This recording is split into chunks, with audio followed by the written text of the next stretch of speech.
আজকে আমার ফেসবুক টাইমলাইনে একটি ভিডিও দেখে আমার চোখ আটকে গেল। আমি ভিডিওটি প্লে করতে দেখলাম যে একটি মা তার দুটি পুত্র সন্তানকে নিয়ে খুব কষ্ট করে দিন যাপন করতে লাগলেন এবং তাদেরকে বড় করে তুললেন।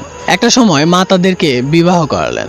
মজার বিষয় হচ্ছে এখানে বিবাহের পূর্বে তারা মায়ের খুবই সান্নিধ্যে থাকতেন এবং মায়ের খুবই খেয়াল রাখতেন, যেটা বিয়ের পর আস্তে আস্তে কমে আসছিল এবং কমতে কমতে এমন পর্যায়ে চলে আসছে তারা মাকে বোঝা মনে করছিল, যার কারণে তারা সিদ্ধান্ত নিয়েছিল যে মাকে বৃদ্ধাশ্রমে রেখে আসবেন। এখন আপনি কি ভাবছেন, তাদের মাকে তারা বৃদ্ধাশ্রমে রেখে আসার সিদ্ধান্ত নেওয়ার জন্য সম্পূর্ণভাবে তাদের স্ত্রীরা দায়ী? একদমই না। আমার মতে সে কখনো সুস্থ পুরুষ না যে কিনা তার মায়ের ভালো মন্দের বিচার করতে অন্য কাউকে প্রয়োজন মনে করে। ভিডিওর পরবর্তী অংশে কি ছিল আমি জানি না, কারণ আমি ভিডিওটি আর সামনে এগিয়ে নিয়ে যাইনি। তবে আমার মনে একটি প্রশ্ন জেগেছে যে মা আমাকে জন্ম দিয়েছে এবং সম্পূর্ণ কষ্ট নিজে বহন করেছে, সেখানে যদি আমার মায়ের মৃত্যুতে আমার বড় ভাইয়ের কিছু টাকা এবং আমার কিছু টাকা দিয়ে মায়ের দাফন কাফন করতে হয়, সেখানে আমি ব্যর্থ।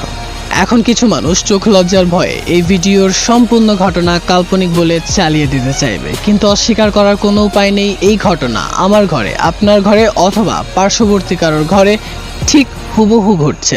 অতএব আমাদের এসব বন্ধ করতে হবে। আল্লাহকে ভয় করেন? বন্ধ করে দেন, আজকেই বন্ধ করে দেন। আর এই মুহূর্তে আমার ভিডিওটি যারা যারা দেখছেন, যদি কারোর ঘরে এমন ঘটনা ঘটে থাকে, যদি আপনাদের মনে কিঞ্চিত পরিমাণ অনুশোচনার জন্ম হয়, তাহলে বন্ধ করে দিন আজকেই। ক্ষমা চান মায়ের কাছে, ক্ষমা চান আল্লাহর কাছে। আল্লাহ, অনেক বড় ভুল করে ফেলেছি, ক্ষমা করে দিন। মা, ক্ষমা করে দিন, ভুল করেছি। আপনার দুনিয়াতে করা সমস্ত ভালো কাজ, সমস্ত সওয়াব, মনে করেন আপনি দুনিয়ার এই পার থেকে ওই পার পর্যন্ত আপনার সুনামে বিছিয়ে রেখেছেন সুনামের চাদর, সব কিছু নিমিষে নষ্ট হয়ে যাবে যদি মায়ের সাথে কথা বলার সময়ও বিরক্তিকর এই ছাপটা আপনার মুখে ভাসে। আল্লাহ বোঝার তৌফিক দান কর। আল্লাহ ক্ষমা করে দাও।